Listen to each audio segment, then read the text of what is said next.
EVGA GeForce GTX 1080 Founders Edition.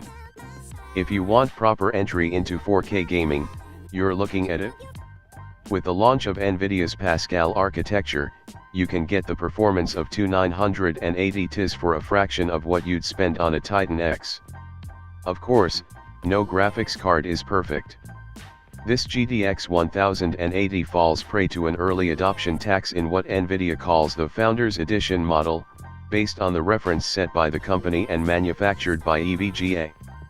While there are plenty of other GTX 1080 variants on the market now just begging to be purchased, you may even just want to wait for the GTX 1080 Ti. Zotac GeForce GTX 980 Ti AMP Extreme Edition. Though it can't match the GTX 1080 in terms of video memory, the GTX 980 Ti offers a higher clock speed, and, with the right amount of overclocking, it can even beat that card. Cards with the AMP moniker usually mean business, and this card lives up to its name.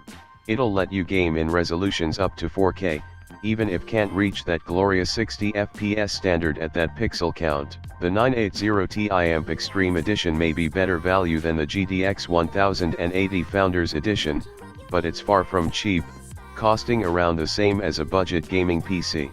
Gigabyte Radeon R9 Fury X. If you're urging for a GPU that does it all, the R9 Fury X was once the best AMD had to offer, though it's now being challenged by the RX 400 series GPUs. On the upside, the Fury X can easily handle anything at 1080p and in most cases even 1440p. Hauling an all-in-one liquid cooling system and the latest high-bandwidth memory technology may seem like a heavy workload, but Gigabyte's Radeon R9 Fury X pulls it off all the same. There is a catch, however, to what appears to be a future-proof gaming spectacle. Not only will you need space for an extra radiator fan combo a la the liquid cooler, but 4GB of HBM memory is awfully limited compared to the 8GB of GDDR5X you can get with the GTX 1070 for a similar price. Sapphire Radeon R9 Nano. Building a small form-factor PC no longer requires a huge power sacrifice. In fact, the Fiji-based Sapphire Radeon R9 Nano is short enough to squeeze into the tiniest of many ITX cases, compromise be damned. And, for an AMD GPU of yesteryear, it's pretty efficient too, boasting 4GB of next-gen HBM memory with the same number of texture units and ROPs as the full-size Fury X. Sure, the clock speed is 5% lower, but because the power envelope drops to just 175W, you won't need a hardy power supply to boot. MSI GeForce 1070 Gaming X. We all know that 1440p is the new 1080p, and so does Nvidia. That's why it's taken the new Pascal architecture and devised the GTX 1070, complete with a 1607 MHz base overclock and 8GB of 8108 MHz, GDDR5 RAM. What's more, this VR-ready card is more powerful than a Titan X for a fraction of the price. Still, while you'll be able to play everything at the highest settings at humble brag-worthy frame rates at either 1080p or 1440p resolution, the £410 price tag of the MSI's Founders Edition Gaming X card is notably more expensive than what we'll see in the coming months from IBs, or add-in boards. Sapphire Radeon R9 Tri-X 390X. When it comes to cost, the Radeon R9 Tri-X 390X sits somewhere between Nvidia's GTX 970 and 980 cards.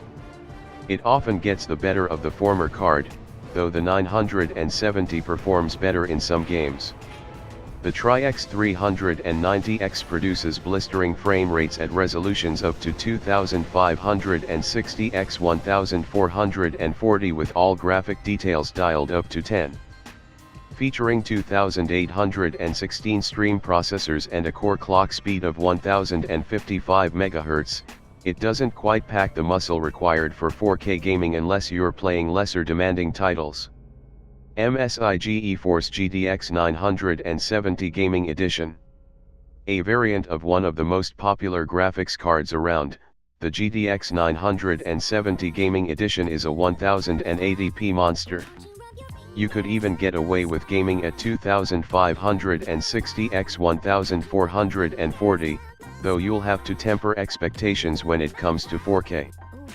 Featuring 1664 stream processors, a core clock of 1140 MHz and 4 GB of memory, the GTX 970 offers the mainstream performance you may be looking for without breaking the bank.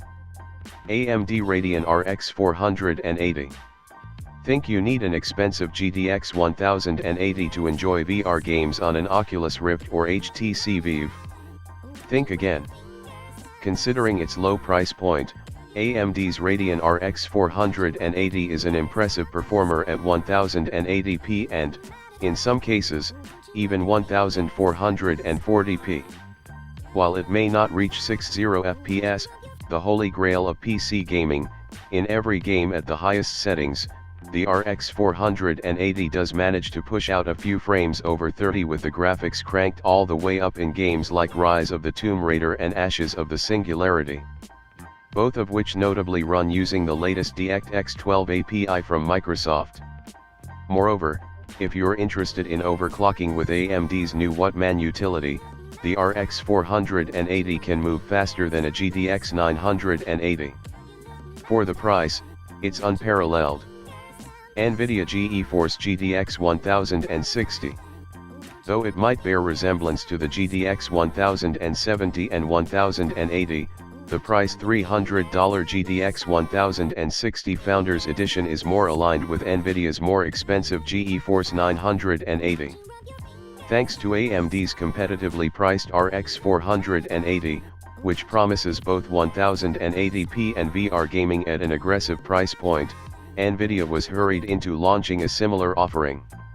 Enter the GTX 1060, a mid-range graphics card that can handle just about anything at a full HD resolution and even some titles at 1440p without too much of an impact on the frame rate. With most of us still clinging onto sub-4K resolution TVs and monitors, the GTX 1060 gives PC gamers a sweet spot absent the need to upgrade your displays. EVGA GeForce GTX 750 TISC. Based on Nvidia's Maxwell architecture, the GTX 750 TISC is an affordable card that still packs the latest technology. This entry-level offering is still up to the task of playing the latest games if you're happy with playing on low or medium quality settings at 1080p resolution, and because it's small it's easy to drop into a basic PC to give it some extra graphical grunt. Just don't expect it to work miracles.